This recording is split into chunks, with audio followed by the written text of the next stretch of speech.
Welcome to So Much Talk with Ruthie K and Anna. And we are from Ruthie K Sewing and Alterations and Custom Design. And Anna is with RK Artisans, a derivative of Ruthie K's Inc., where we do home goods and household wear. So look for podcast coming on that also, as well as our So Much Talk. We are talking today about what to do with your wedding dress once the day is over. There are many things that you can do, and it depends on what you want to do in the future. If you know you're not going to keep your dress, you're already planning on selling it, awesome. Number one, get it dry cleaned. Always nice to have it dry cleaned.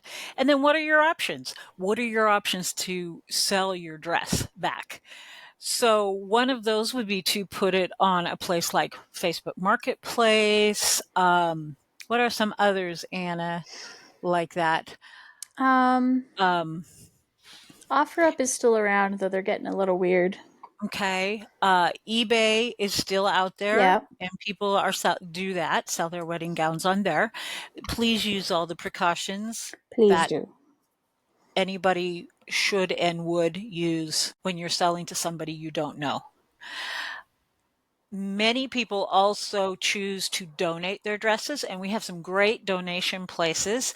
There's Brides with a Cause, which is in many states.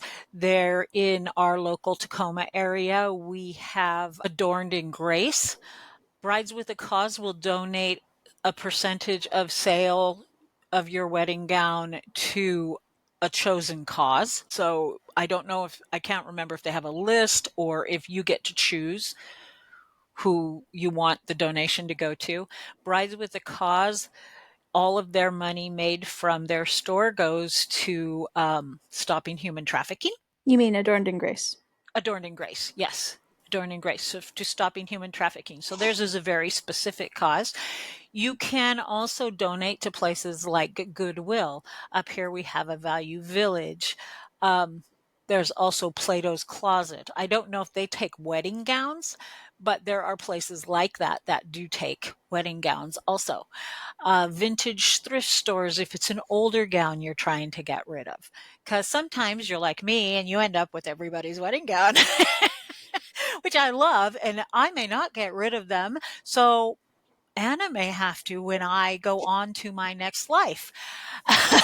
Yeah, at this point, I have yours, mine, and Grandma's somewhere, probably.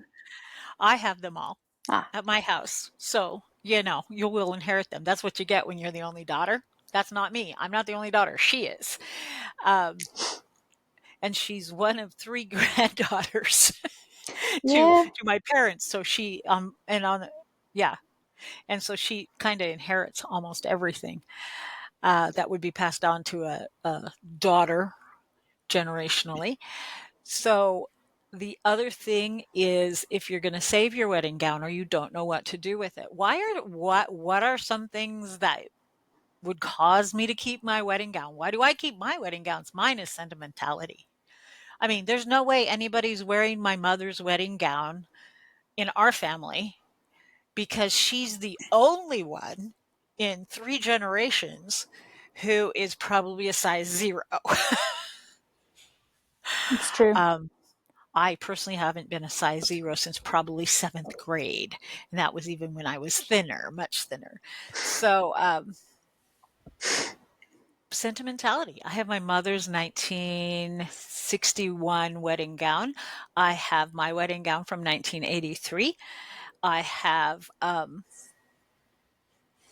third one of somebody's. And then Anna has her wedding gown. I can't remember who my You don't third have wedding gown Grandma is. June's, do you?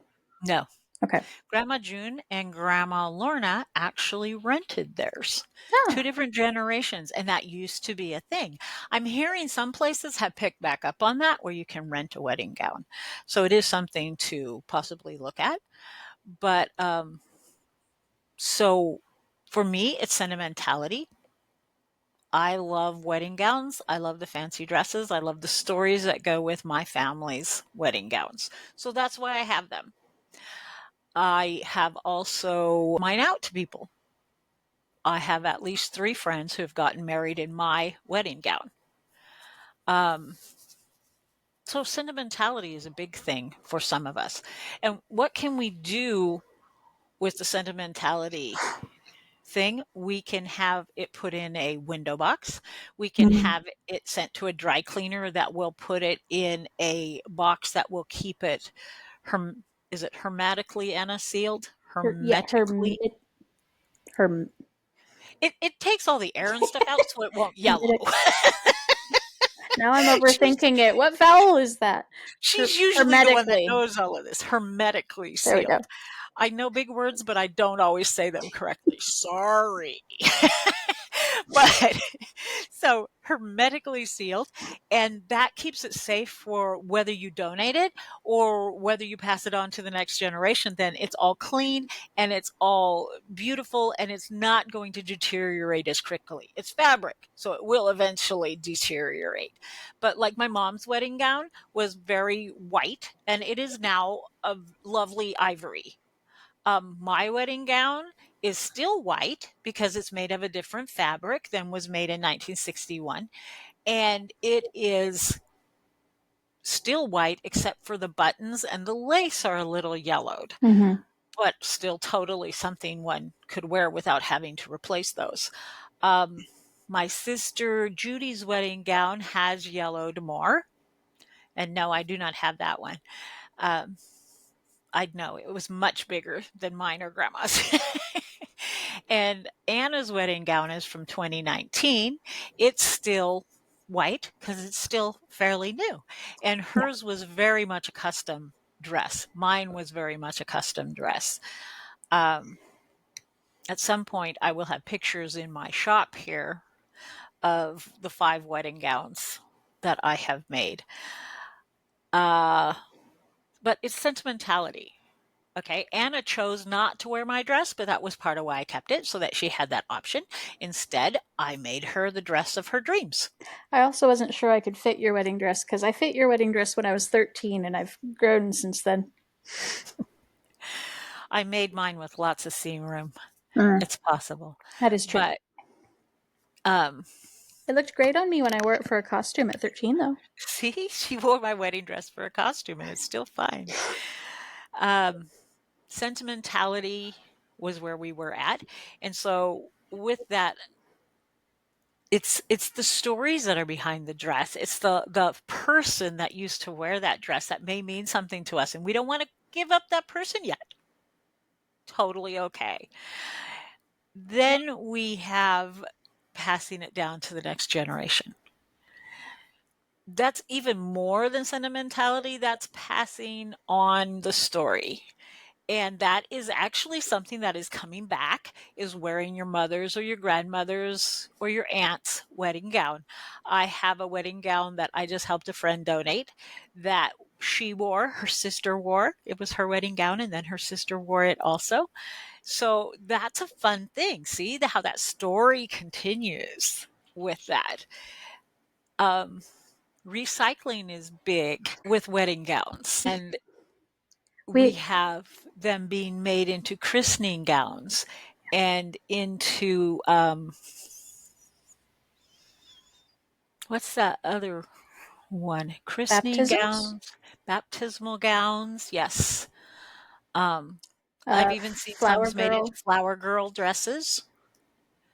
So maybe the next generation doesn't want to wear your wedding gown or using a piece of your wedding gown for recycle it into a new wedding gown. We've seen a lot of that going on.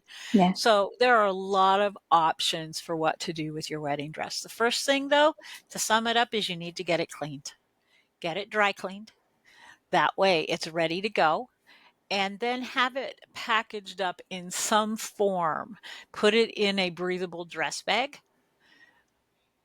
Have it put into a hermetically sealed box. Have it put into a window box so that it it's safe.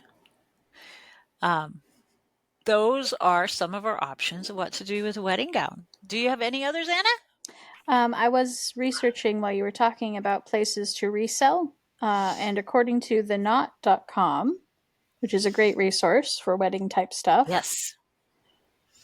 They listed Tradesy, Nearly Newlywed, Still White, and Poshmark as great places to resell your gown.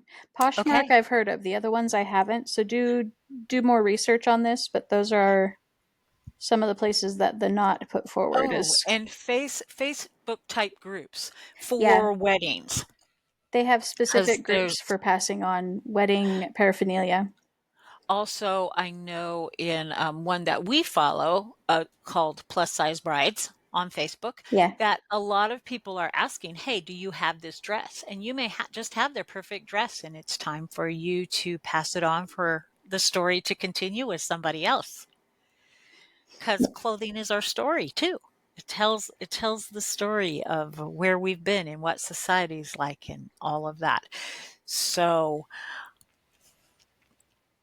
wedding gown season is over. Maybe your wedding is over. So now what do you do with that beautiful dress? There's lots more you can do and check out. I just remembered that it was a whole time when people started wearing their wedding dress for their first and second and third to the fifth wedding anniversary. Mm-hmm. And that's kind of fun. For their anniversary, they would have a special date and they'd get dressed up in their wedding clothes. He'd wear his suit and she'd wear her dress. That's kind of a fun thing to do with it also. So, ending on that note, what to do with your wedding gown afterwards? There are many options. Just think about it, and you don't have to get rid of it too soon. You can wait. It's really okay. So, enjoy your wedding gown, enjoy your pictures, enjoy your story that you've made. This is Ruthie of Ruthie K's and Anna of RK Artisans in So Much Talk.